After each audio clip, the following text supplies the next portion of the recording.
근데 최근에도 한 학생이 대치동에 있는 중학교에서 전교 한 5, 6등 하는 학생이었어요. 공부 굉장히 잘하는 상당히 거죠. 잘하는 반에서 1등 하는 거고. 네. 근데 이 학생이 누구랑 같은 선행을 하냐면 영재고 가는 애들하고 D외고라고 최상위 외고 네. 가는 그 친구들하고 한 반을 이루어서 하는 거예요. 근데 이 친구 같은 경우는 대치동이 아니라 조금 더 경쟁이 덜 치열한 학군데 가면 전교 1등도 하고 반에서 1등뿐만 아니라 난 공부 굉장히 잘한다는 자존감을 가질 수 있는 애인데 이 친구는 회복달성 검사를 해봤더니 평균 이하가 나오더라고요. 그럼 여기서 이제 궁금하신 게 이런 거일 것 같아요. 그러니까 지금 이제 뭐 한 40대 뭐 중후반 뭐 이런 분들은 이제 아이들이 이제 아까 말하는 그 40만 명 태어난 그 구간에 있기 때문에 아 그래 학군지를 좀 생각해 봐야겠다라고 생각하실 것 같은데 그 이후 그러니까 지금 뭐 한 20만 대 태어난 아이들을 데리고 있는 뭐 한 4살 5살 뭐 이런 아이들이 있는 집들도 많이 있으실 텐데 이런 분들은 그러면은 이제 앞으로 사교육이라는 걸 뭐 어떻게 생각을 해야 될지. 저는 정말 냉철하게 생각해 보셔야 된다고 생각하거든요. 아까도 말씀드렸듯이 이 아이들은 거의 조금 본인이 기본적인 공부만 하면은 그 상위 뭐 한 7만 10만 안에 들어가는 게 한 거의 50% 확률이거든요. 지금은 거의 한 20-30%에서 그게 뭐 공부하는 게 쉽지 않다라고 보면 공부로서도 자기 뭔가 해볼 수 있는 여지들이 많기 때문에 어렸을 때부터 너무 학습지를 많이 풀리고 사교육을 많이 해서 아이들의 진을 빼놓기보다 어렸을 때는 좀 충분히 조금 자연 속에서 놀게 하고 뭐 그렇게 한 다음에 하는 게 굉장히 이상적인데 이제 이게 현실적으로 학군지에 있으면 그게 안 됩니다. 주변에서 다 어렵죠. 시키고 있기 때문에 그래서 제가 오히려 역으로 말씀드리는 게 좀 역발상을 해서 유초등 저학년 때는 다운시프트를 하는 게 좀 좋지 않을까. 차라리 오히려. 오히려 시골이라든지 좀 저는 이제 그 전에 말씀드린 충북 증평에 내려가서 살고 있다고 그러지 맞아요. 않았습니까?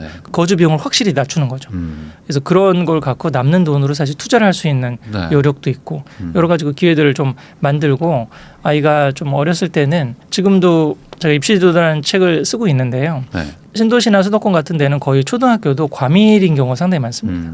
25명, 30명 이상인데 우리 보내는 우리 시골 학교는 한 반에 12명, 10명 이 정도. 뭐 어디가 선생님의 관심과 사랑을 더 많이 받고 또 아이들의 케어가 좀 더 잘 되고 그럴 수가 있을까. 그 뭐 유초등이 엄청나게 막 그거를 뭔가를 해야 앞으로 뭐 입시 경쟁에서 탁월한 성과를 낼 수 있고 그런 것도 아니잖아요. 그래서 그런 좀 길게 보는 안목을 갖고 만약에 지금 부일남 채널이라든지 재테크 공부를 하시는 우리 좀 신혼부부라든지 이제 좀 아이를 계획하고 계신 그런 분들이라면 현명하게 판단을 해보시면 좋지 않을까. 저는 이 20, 30대, 30대가 종잣돈을 모을 수 있는 마지막 시기라고 생각하거든요. 그렇죠. 지금 40대 넘어가면 애가 공부 잘하면 잘하는 대로 엄청 많이 들어가고요. 안 되면 안 되는 대로 많이 사실 사교육비가 들어갈 수밖에 없기 때문에 그런 거 지혜로운 좀 판단을 해보시면 좋겠습니다. 그러니까 뭐 투자는 뭐 어디 다른 데 뭐 유망한 데 하시더라도 이제 실거주 자체는 조금 더 약간 좀 다운시프트를 하셔가지고 오히려 좀 아이들도 좀 이렇게 놀리기도 하고 하면서 너무 그 처음부터 막 압박감에 막 돈을 막 쓰는 그래서 이제 노후 대비도 안 되고 뭔가 자산 증식도 안 되는 약간 이런 상황은 좀 조심해야 되지 않겠냐라는 말씀해 주신 것 같습니다. 조금 더 이제 현실적인 얘기 한번 좀 여쭤보겠습니다. 결국에 이제 뭐 큰 틀에서는 이런 방향성을 좀 잡았지만 그래도 결국에 이제 당장 내 아이가 지금 뭐 공부도 하고 있고 뭐 앞으로 학교 어떻게 보내지 뭐 이런 거 걱정하시는 분들이 훨씬 많다 보니까 애를 한번 그 좀 상급지 뭐 이런 좀 상위학군 이런 데로 한번 가야겠다 이런 생각들은 다들 조금씩은 가지고 계실 것 같은데 보통 몇 살쯤에 보통 이렇게 이동을 하는 거를 뭐 보통 생각들 하시나요? 보통은 초등학교 5, 6학년이 좀 제일 많죠. 그래서 우리 대치동 같은 경우도 초등 1, 2, 3 비율하고 4, 5, 6 비율을 보면 거의 뭐 한 2배 정도 되는 그런 모습들이 이제 거주 비용이 너무 비싸기도 하고 또 여러 가지 스트레스 많이 받을까 봐 조금 바로 들어오지 않고 그런 수요도 좀 있기는 하거든요. 이제 그렇기는 한데 좀 특수한 지역은 좀 몇 군데 있습니다. 분당 같은 경우는 본인이 선호하는 중학교를 가려면 초등학교 때부터 일찍 좀 들어가야지 배정받을 수 있는 그런 뭐 분당이라든지 아니면 용인 같은 데도 죽전동 같은 경우 이제 그런 지역은 특수한 경우들이 있긴 하지만 보통은 5, 6학년 정도를 이제 많이 고민하는 것 같습니다. 5, 6학년 정도 때는 이제 고민도 하시고 그때쯤 가는 거를 보통은 뭐 많이들 하신다. 그러면 이제 그 뭐 가장 유명한 데가 어찌 보면 좀 대치동이니까 과연 거기를 가면 도대체 아이들이 뭐 학원을 뭐 얼마나 다니고 뭐 어느 정도나 이렇게 좀 열심히 하는 건지 사교육의 수준이랄까요? 뭐 그런 것도 한번 얘기해 주시면 좋을 것 같습니다. 아마 사교육비 현황을 한번 좀 정리를 해봤거든요. 이 사교육비 얼마 쓰냐고 물어보는 건 약간 프라이버시 관련이 그렇죠. 있다고 그럽니다. 네. 그래서 그거 하기 힘든 건데 제가 우리 블로그에 있는 독자들한테 한번 물어가지고 네. 좀 정리를 해봤는데요. 기본적으로 대치동 때 초등 고학년이나 중학교 1, 2학년 때 와서 대치동 같은 경우는 종합반 학원 어느 뭐 이제 유명한 브랜드 종합반 학원에 가서 국영수를 다 해주고 그런 게 아니라 과목별로 자기가 선택해서 가는 네. 거거든요. 그래서 일주일에 2번 가거나 3번 가거나 그렇게 하고 또 학원 가면 단순히 뭐 수업만 드는 게 아니라 관리라는 걸 받죠. 숙제를 제대로 하는지 뭐 이렇게 해서 기본적으로 뭐 과목당 한 30만 원 전후 네. 그렇게 되는 거. 국영수만 기본적으로 한다. 그래도 뭐 90만 원 정도 네. 되겠죠. 또 영어를 좀 더 할 수도 있고 뭐 체육이나 뭐 이런 것도 더 할 수 있고 뭐 이러니까 네. 뭐 얼추 그냥 우리는 많이 안 시키고 다른 집에서 평범하게 시킨다라고 했을 때 뭐 초등학생 같은 경우는 거의 200 전후 되는 여기 지금 대치동 아니지만 서초동에 있는 제가 네. 하나 예를 지금 하지 않았습니까? 대부분 이제 영어 유치원을 다니는 경우가 상당히 많거든요. 네. 영어 유치원 학비가 월 200에서 거의 300입니다. 국제학교 수준이죠. 네. 2만 불, 연 2만 불, 3만 불. 애들이 정도. 뭐 대학생만큼 돈이 네, 들어가니까. 그 정도 이제 쓰는 상황인데 그럼 영어 유치원을 해서 원어민들하고 재미있게 하고 어느 정도 간단한 회화를 할 수 있어요. 그럼 이거를 썩히기가 아깝잖아요. 그렇죠. 이걸 끝까지 유지를 해줘야 되니까 또. 그래서 그런 애들을 받아서 운영하는 초등 영어 학원이 있습니다. 음. 그런 학원으로 이제 한 달에 뭐 40만 원 정도. 네. 근데 이렇게 해서 좀 초등 5, 6학년 되면 결국은 회화 중심으로 공부를 해야 되는 게 아니라 중학교 때 가면 문법을 해야 되잖아요. 그러니까 한국식 영어 학원이라는 걸 또 보냅니다. 이 영어가 아이러니가 한국식이 따로 있어요. 네. 문법, 한국 네. 문법을 가르친다든지 내신을 좀 대비하게 한다든지 뭐 이런 거를 지금 하는 거죠. 그다음에 수학학원 뭐 네. 일주일에 한 2-3번 가는데 한 40만 원. 그다음에 요즘 뭐 논술 지금 서술형으로 이제 아까 내신도 좀 네. 나온다 뭐 이렇게 하니까 글 쓰는 게 중요하다. 그러니까 뭐 또 이것도 해야 될 것 같죠. 네. 그다음에 애들 공부만 시키면 안 되죠. 운동을 요즘 좀 또 체력이 해야 중요하다고 되죠. 하니까. 네. 그러니까 뭐 그런 거 하고 뭐 태권도 하나 시키고 수영 하나 시키고 뭐 이렇게 하면은 거의 뭐 40만 원 정도. 또 전화 영어, 화상 영어 같은 거 뭐 하고 그다음에 영어 도서관 같은 데서 네. 영어 책 좀 빌려오고 그러면 초등학교 4학년, 5학년인데 그냥 200이 훌쩍 넘어가는. 아이가 둘이면 이제 뭐 400, 뭐 1년에 한 5천 넘게 그렇죠. 깨지는 거죠. 이 평촌 같은 경우는 수도권 학군지이지 않습니까? 네. 여기서도 그냥 그렇게 많이 안 쓴다라고 하는 영어 수학하고 뭐 운동 정도 시킨다는데 125만 원인 네. 거예요. 그러니까요. 이 웬만한 신도시가 거의 아이 하나당 100에서 150입니다. 이거는 순수 학원비고 여기에 뭐 이제 뭐 밥 먹고 옷 사주고 뭐 이런 네. 거 하면은 애 하나한테 뭐 한 300만 원씩 막 2, 300 들어가는 거죠. 진짜. 그러니까 저출생인 거죠. 네. 이런 지금 상황에서 지금 내가 그런 정도 그러면 이 정도를 감당하려면은 아빠가 연봉이 한 어느 정도 돼야 될까요? 거의 한 거기다 또 집도 사야 되고. 네, 집을 사야 되는데 노후 대비도 해야 되고. 네, 노후 대비도 있고 좀 아이들 남들 네. 하는 만큼 또 여행도 가고. 해주고 뭐 이렇게 하고 그런다면 거의 한 1억 정도는 연봉이 네. 한 1억 정도는 되셔야 네. 좀 여유 있게 그리고 또 집은 본인이 1억을 해도 생활비 이 정도 쓰면은 감당이 안 되잖아요. 네. 부모님이 물려주신 집에 그렇게 해가지고 뭐 양도를 받든지 뭐 해서 네. 그런 집에 살면서 이게 뭔가 내 생활비나 교육비는 이렇게 감당을 해야. 근데 이거를 애 둘을 한다 그러면 아까도 뭐 네. 아까 200이 아니라 400이라고 그랬잖아요. 네. 그러니까 이제 하나밖에 안 날려고 그러는 거예요. 그러니까요. 이게 사실 집값도 문제겠지만 사실 이런 이 교육비나 이런 것들 따져보면은 이게 정말 감당이 안 된다고 네. 생각하시는 분들이 많더라고요. 그러니까 애 하나는 어떻게 우선 낳아보는데 낳고 이제 돈 들어가고 보면은 곱하기 2를 할 수 있을까 네. 내가? 아 이거 엄두가 안 나는데 하시는 분들도 좀 있긴 있죠. 그러면 결국 이게 학군지라는 데를 가게 되면은 뭐 정말 뭐 100, 200만 원 뭐 이렇게 사교육비를 안 쓸 수가 없지 않습니까? 안 쓸 수 없습니다. 왜냐면 다른 애들도 다 하고 뭐 놀이터에 애들도 없어요. 맞습니다. 다들 학원 가 있고 그러다 보면 이제 우리 애를 이제 보내는 순간 뭔가 좀 압박감도 좀 느낄 것 같은데 우리 애가 좀 공부를 좀 잘하면 그나마 좀 어떻게 가서 좀 할 수 있을 것 같으니까 투자도 해보겠는데 우리 애가 좀 공부를 상대적으로 좀 못하는데 좀 마음이 좀 불안해서 학군지로 좀 보내면 그러면 결과가 좀 안 좋을 수도 있을 것 같다는 생각이 좀 들거든요. 애가 막 주눅 들 것 같고. 그래서 그런 정서적인 부분을 조금 측정하기 위해서 제 공부머리 발견 책에서 제가 회복 탄력성 검사 이 아이가 좀 어리면 부모가 관찰을 하면 되고요. 초등 5, 6학년이면 우리 김주환 교수님이 만든 KRQ 53이라고 하는 회복 탄력성 검사하는 게 있거든요. 이게 자기 조절 능력, 그다음에 대인 소통 능력하고 자존감 이 세 가지를 검사하는 거예요. 네. 그래서 이제 만점에 265점 정도 되고 평균이 한 192점 정도 되는데 그거를 검사를 해보면 애가 진짜 여기 학군지에서 굉장히 스트레스를 많이 받고 있는 건지 아니면 그래도 나름대로 이겨내면서 하고 있는 건지 최근에 이런 검사 도구로 아이들 대치동에 있는 애들 상담을 많이 해주거든요. 네. 근데 최근에도 한 학생이 대치동에 있는 중학교에서 전교 한 5, 6등 하는 학생이었어요. 공부 굉장히 잘하는 상당히 거죠. 잘하는 반에서 1등 하는 거고. 네. 근데 이 학생이 누구랑 같은 선행을 하냐면 고등학교 1, 2학년 과정 수원을 이제 선행을 하는데 네. 누구랑 선행을 하냐면 그 수학학원에서 영재고 가는 애들하고 D 외고라고 최상위 외고 네. 가는 그 친구들하고 한 반을 이루어서 하는 거예요. 근데 이 친구 같은 경우는 대치동이 아니라 조금 더 경쟁이 덜 치열한 학군데 가면 전교 1등도 하고 반에서 1등뿐만 아니라 난 공부 굉장히 잘한다는 자존감을 가질 수 있는 애인데 이 친구는 회복달성 검사를 해봤더니 평균 이하가 나오더라고요. 나보다 더 잘하는 애들이 잘하는 애들이 너무 많기 때문에 네. 나는 이거 잘하는 게 아니고 고등학교 때 가면 내신 안 나올 거야. 이 불안이 굉장히 크더라고요. 대부분 또 저는 부모님도 같이 해보길 원하는데 부모님들은 요즘에 아이들한테 그렇게 상위권 아이들 같은 경우는 공부 스트레스를 많이 주는 부모들이 그렇게 많지는 않거든요. 네. 애가 학원을 다니고 학교를 다니면 엄마 아빠는 괜찮아 스트레스 받지 말고 네가 하는 거 최선을 다해 이렇게 할 수 있는데 학원에 가면 성적에 따라서 반배치가 되잖아요. 네. 올라가고 들어가고 그다음에 뭐 네. 못 풀면은 또 집에도 못 가잖아요. 네. 관리 받고 뭐 이래야 되니까 그 스트레스가 쉽지가 않은 거죠. 이게 참 어려운 일인 것 같습니다. 근데 그 결국에 아까 말씀해 주신 것처럼 이제 결국 애가 얼마나 따라오느냐도 뭐 중요할 것 같기도 하고 뭐 그렇긴 하지만 이제 반대로 이제 부모 마음은 사실 애가 잘하든 안 하든 어쨌든 시키고 싶은 마음도 네. 막 있으시기 때문에 공부에 막 흥미 없는 애들 막 억지로 막 보내고 막 그러시기도 하잖아요. 강제? 뭐 반강제로 이렇게 하는 게 막 의미가 있는 건가요? 저는 사실 별로 의미가 없다라고 사실 보거든요. 네. 이게 사교육으로 점수를 아니 71점에서 7, 8점 정도로 올려줄 수 있어도 3등급을 2등급으로 바꿔준다든지 이렇게 유의미한 네. 입시에서 등급을 바꿔주기가 사실 쉽지가 않거든요. 네. 우리 뭐 축구 같은 경우 보면은 왜 2부 리그, 3부 리그 뭐 그런 거 있잖아요. 네.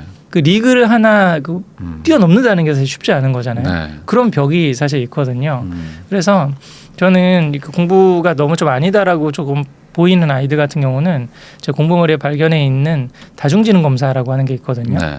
그거를 좀 바탕으로 해서 이 아이가 강점이 어떤 거 있는지 파악을 해서 그래서 국영수 중에서 전 과목을 만약에 공부 잘하는 애들은 국영수를 다 잘하거든요. 네. 중학교 내신 시험으로 보면 90점 이상 다 나옵니다. 네. 전국에서 90점 이상 나와서 올 A를 받는 아이들이 30% 이상입니다. 그 정도 점수로는 수능 기준으로 하면 2등급, 3등급 정도밖에 안 돼요. 네. 그러네요. 재수삼수랑 경쟁을 하려면 그 아이들도 국영수로 올 A를 받아도 만약에 지금 4, 5년 뒤에 대입을 경쟁을 하면은 인서울 탑 10이 쉽지가 않습니다. 탑 30위권도 쉽지가 않은 지금 상황이고 네. 재수가 아까 말씀드린 대로 한 13만, 14만 이렇게 네. 내려오는데 재수하는 애들은 상위권일 거 아니에요. 아무래도. 점수가 나오니까 네. 그걸 더 하는 거지 점수도 안 나오는데 할 거는 아니니까요. 그런 부분들을 사실은 감안을 한다면 아이의 강점이 뭔지를 봐서 국영수를 다 열심히 그냥 안 되는 공부를 시키기보다 국영수 중에서 제일 잘하는 과목이 있을 거거든요. 그걸 하나를 집중적으로 해서 공부 자존감을 갖게 해주는 게 저는 좋다고 생각합니다. 내가 무언가 하나는 잘하는 게 있구나 그렇죠. 라는 거가 어찌 보면 다른 공부를 하게 만드는 계기일 수도 있고. 네, 그 제가 강연 때 자주 드는 예인데 우리 판교에 있는 IT 기업에 있는 아버님이 그 아이들 딸을 지도한 건데 아이가 공부하는 거 보니까 수학을 너무 못하는 거예요. 그래서 근데 엄마는 전 과목을 애를 다 학원을 막 보내고 있고 막 그러길래 그 학원을 다 끊고 네가 제일 좋아하고 잘하는 게 뭐니? 물어봤더니 자기는 국어가 제일 좋고 소설 읽는 게 굉장히 좋대요.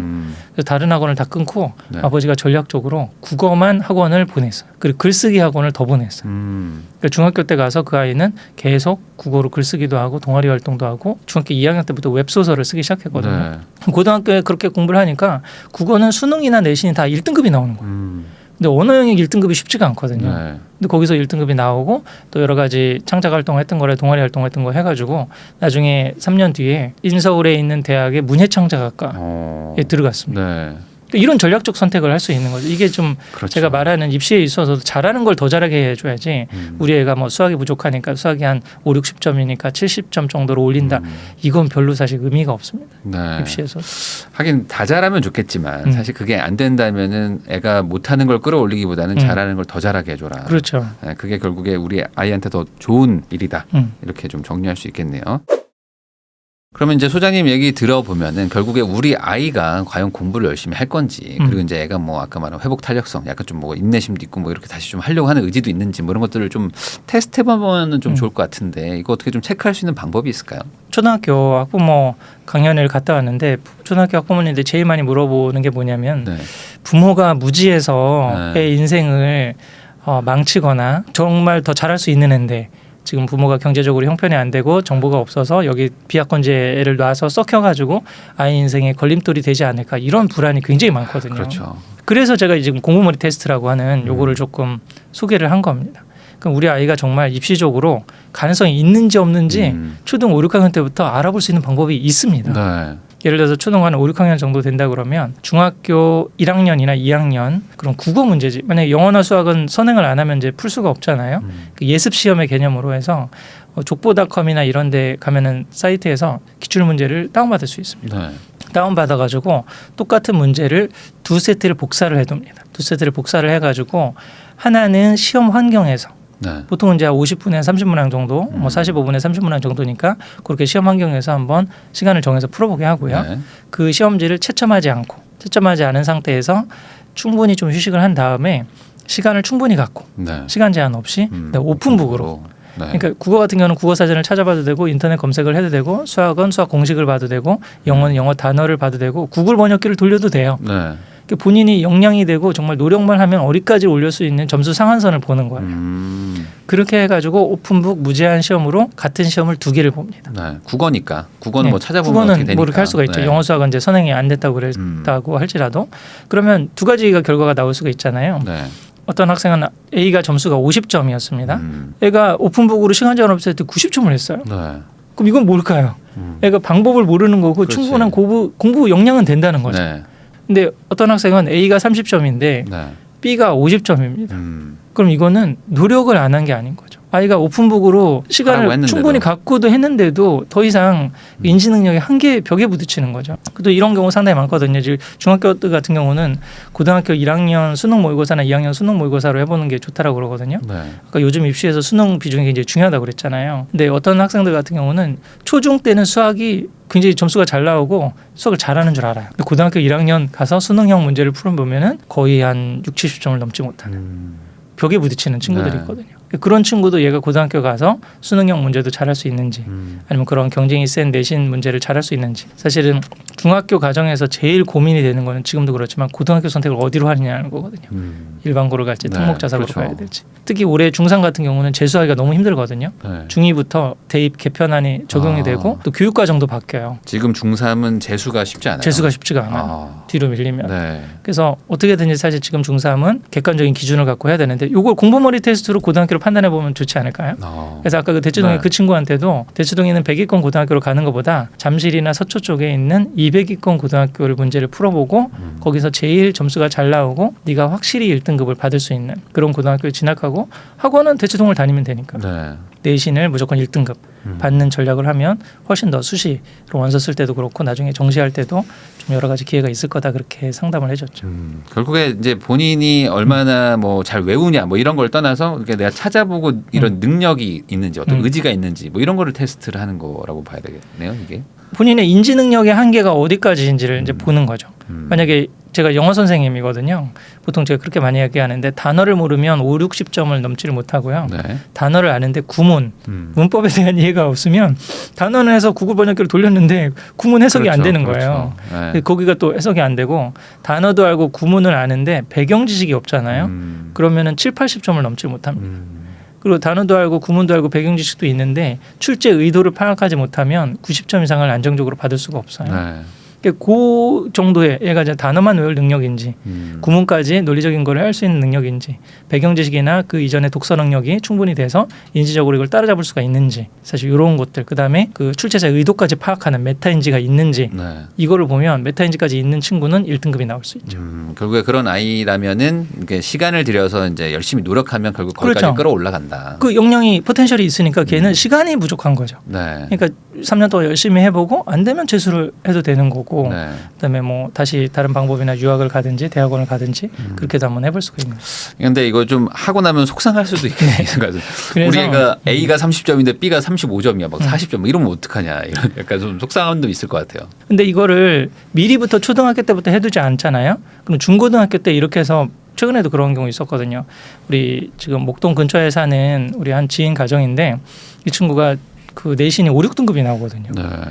그 대학을 그 정도 점수면 뭐 아무리 공부를 저기 하고 그래도 뭐 7, 80이 이상 대학은 갈 수가 없거든요. 공부를 안 해도 100위권 학교는 갑니다. 지금 4년제 그렇죠, 대학을 뭐. 다 갑니다. 네, 사실 네. 수능 점수가 없이도 갈 수 있는 학교 너무 많아요. 네. 과도 의예과나 뭐 이 의학 계열 아니면 골라갈 수 있어요. 지금 이제 지방의 사립대 같은 경우는 다 인구 소멸이기 때문에 네. 이번 겨울 방학 때 윈터 스쿨이라는 게 있어요.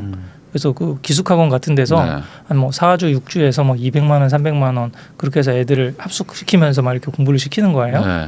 그거를 보내달라고 그러는 거예요.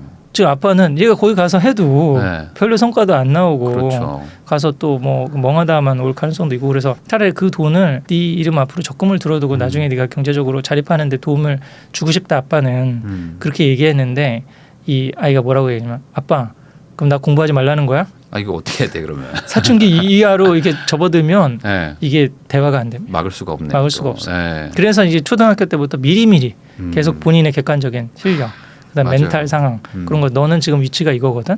그래서 이거에서 열심히 공부를 해도 얻을 수 있는 성과가 이것밖에 지금 안 되는 거야. 그럼 이거는 지금 뭐야 밑빠진 독에 물 붓게 하는 거잖아. 네. 그럼 이런 거보다는 너는 그럼 영어를 확실히 더 해서 뭐 국제학교 쪽으로 뭐 빠지든지 해서 영어 잘하고 행복하게 살 수 있는 그런 경로도 있어. 꼭 이 한 길만 있는 건 아니거든. 그러니까 다양한 것들을 한번 도전을 해보고 좀 시도를 해보면 좋지 않을까 이런 거를 좀 얘기를 해줘도 좋지 않을까 싶습니다. 네, 결국에 이 학부모인 부모님이 우리 아이를 조금 더 냉정하게 보고 네. 우리 아이한테 가장 좋은 게 뭘까를 좀 판단해가지고 그거를 좀 밀어주는 게 좋지 않을까. 남들 한다고 다 따라하는 게 아니고 네. 말이죠.